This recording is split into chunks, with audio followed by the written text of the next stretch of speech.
After 5 years of estrangement, my father recently contacted me, leading me to reflect on whether I acted correctly when he and I last parted ways. At the age of 26, shortly after my college graduation, my dad abruptly kicked me out of the house. This sudden decision followed accusations made by my stepmother and stepsister, who claimed I had stolen my stepsister's college savings. This event was the culmination of ongoing tension since my father had remarried. My parents divorced when I was 7, and by the time I was 15, my dad began dating Ellie, my future stepmother. Ellie was a widow, with a daughter, Sophia, who was 4 years younger than me. From the first meeting, I sensed a reluctance from Ellie and Sophia to accept me, a feeling that persisted and grew over the years. Although I moved out for college, my visits home were fraught with discomfort, as Ellie and Sophia's coldness became increasingly apparent.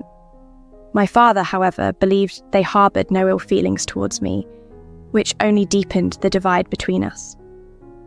Upon graduation, I returned home with plans to save money for my own place. I hoped to discuss the palpable hostility I felt with my father, but he dismissed my concerns, convinced of Ellie and Sophia's affection towards me. However, it didn't take long to see that their disdain was quite real.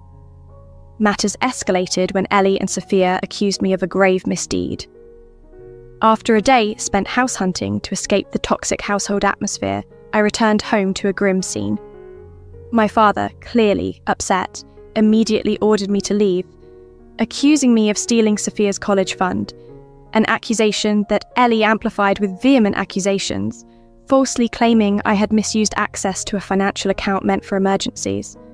Confused and hurt by the accusations and my father's readiness to believe them without my side of the story, I was forced to leave, severing ties. Now, after years of reflection and silence from my father, the sudden reconnection brings these old wounds to the forefront, prompting me to question the past and whether I handled the situation as best as I could. I had no idea why my stepmother Ellie accused me of using money meant for her daughter. She claimed I had splurged on expensive brands, funding a shopping spree with cash set aside for her child. This was completely false, yet she convinced my father by planting the purchased items in my room. My protests fell on deaf ears. My father had already sided with her, having found the stash under my bed earlier. When I suggested verifying the accusations with the bank, my father refused, convinced of my guilt. He labelled me a thief, and despite my efforts to prove my innocence, he wouldn't listen. Heartbroken and maligned, I moved out, lost contact with him, and struggled financially for a while. However, I eventually found my footing, built a comfortable life, and even planned to buy a house. For 5 years, I avoided any contact with my father's side of the family.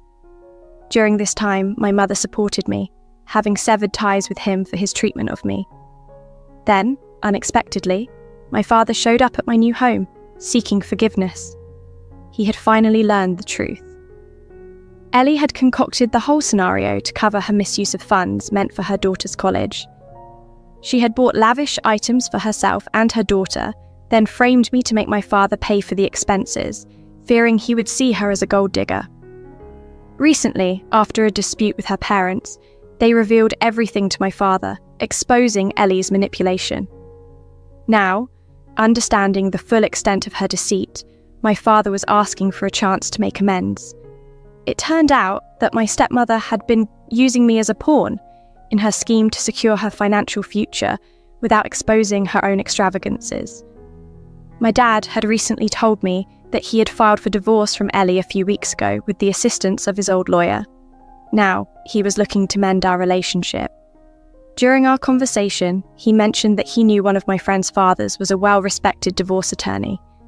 My dad hoped I would help him connect with this attorney and possibly negotiate a reduced fee, because Ellie and her lawyer had crafted a very biased divorce petition.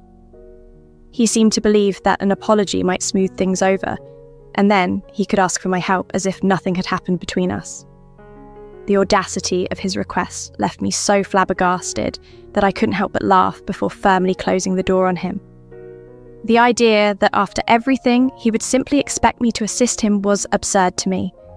If he needed a lawyer, he should reach out himself and pay the standard fees like anyone else would. His current lawyer's reluctance to handle the messy divorce due to complications and impending retirement was not my burden to bear. After shutting the door, I warned him to leave, or I'd call the police. I thought that was the end of it until my mother called. To my surprise, she criticised my decision not to help him. She argued that everyone makes mistakes, including my father, and that it wasn't fair to hold him to a higher standard just because he was my dad. While I understood that people make mistakes, my issue was deeper. It stemmed from his choice to trust Ellie over me, his own daughter, and the hurtful things he had said when he drove me out of our home. Despite it all, he hadn't come just to apologise. He also came wanting my help. I suspected if he hadn't needed something, I wouldn't have seen him at all. It took him 5 years to acknowledge his mistake, and now he was back not just to make amends, but to ask for a favour. I tried to explain to my mother that my reluctance wasn't about his past mistakes, but about how he had prioritised Ellie over me, causing significant emotional pain. She insisted that his admission of his wrongs, albeit delayed, should count for something, and urged me to forgive him and be the bigger person. While I am close to my friend, and it's likely I could talk to him about his father taking on my dad's case, I find myself torn. The emotional toll of reconnecting under these circumstances is daunting. I'm not sure I can simply set aside the past, despite the possible expectations to extend help. I found myself in a heated debate with my mother about whether I should help my estranged father get a cheaper rate from a top divorce attorney. The best lawyers are expensive, and I wasn't even sure if I could manage to convince anyone to lower their fees. My mother couldn't see my perspective, and I struggled to grasp her viewpoint, which seemed completely illogical to me. The argument left us both frustrated and not speaking to each other, and it made me question my decisions. Reflecting on the situation, I wasn't sure if refusing to help my father was wrong, but my mother's reaction suggested otherwise.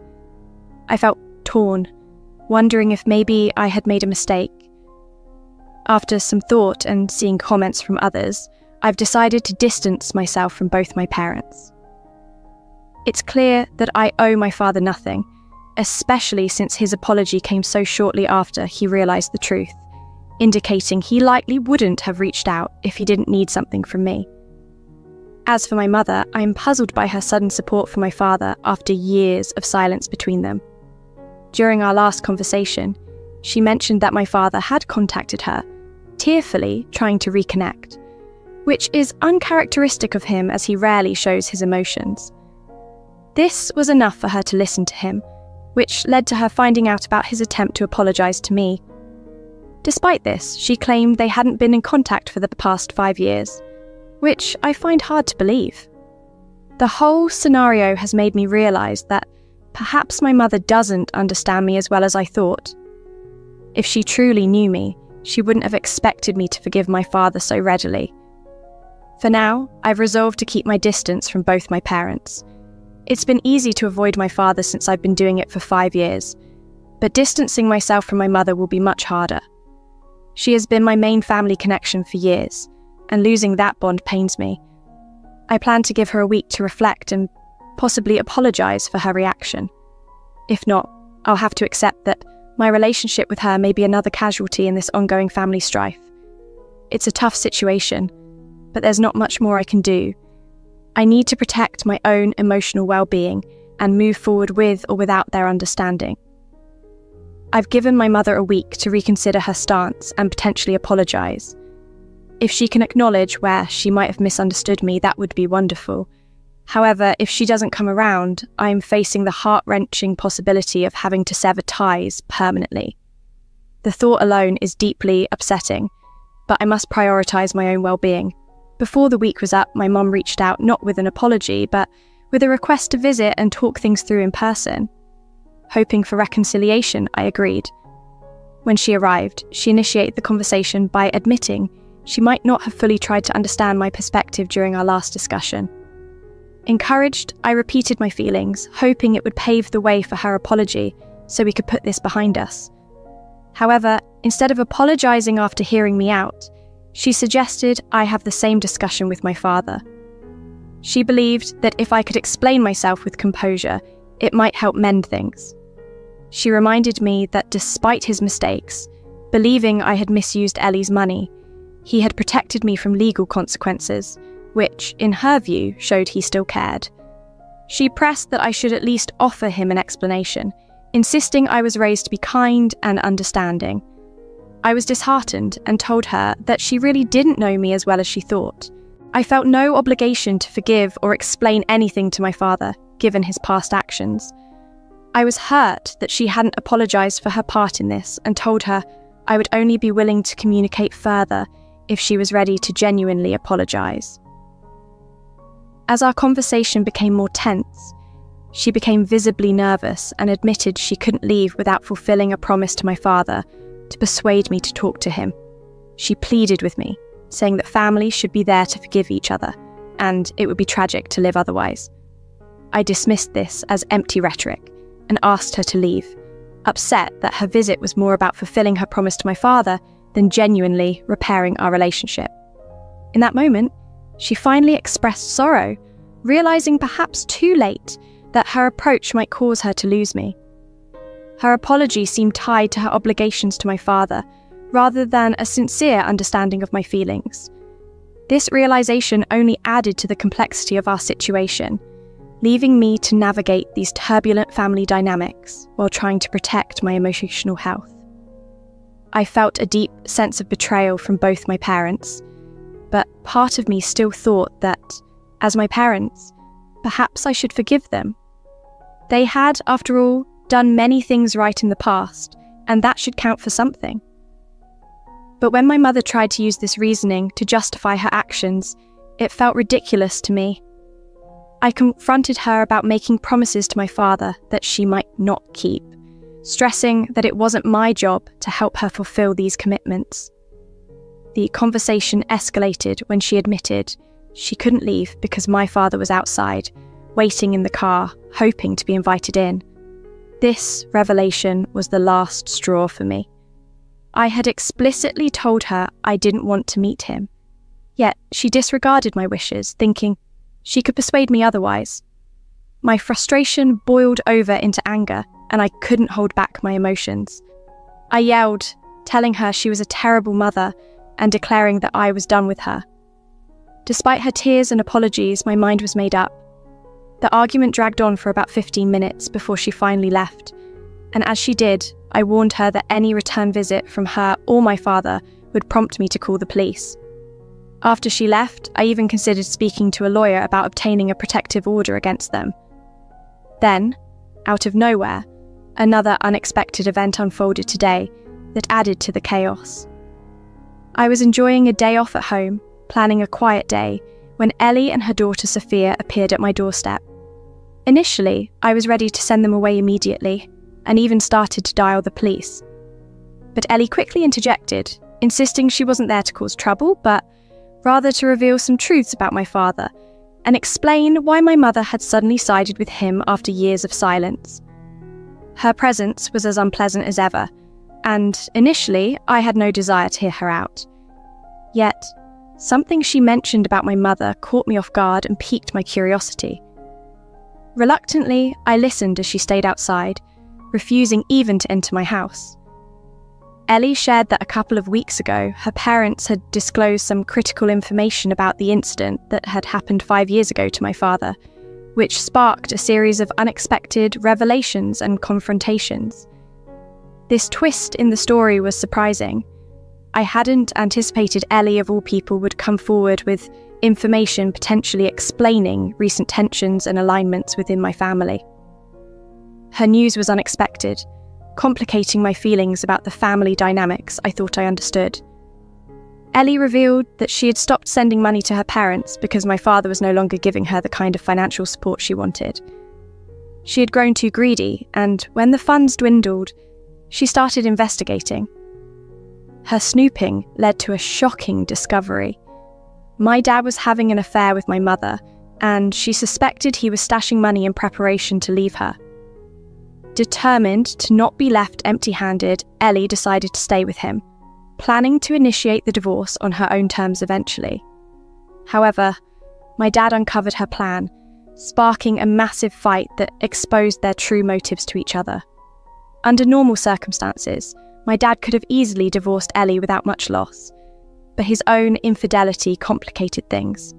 Ellie hadn't worked in 10 years, and she crafted a divorce petition to her advantage, which my dad contested fiercely.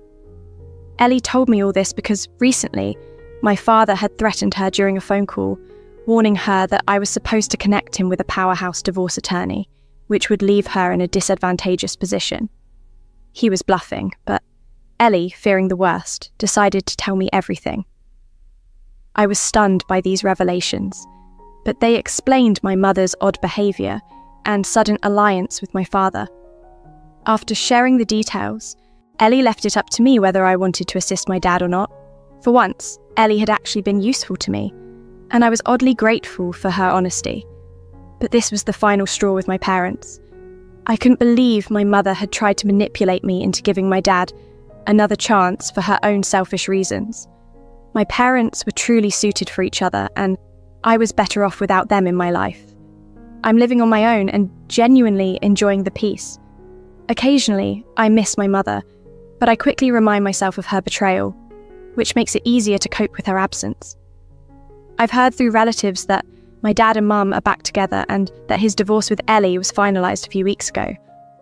There's a wedding planned soon, and although I've been informed about it in case I wanted to reconcile, I have no interest in attending or mending things with them.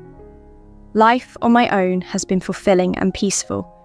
I'm content with where I am, far removed from the drama and manipulation that once dominated my life.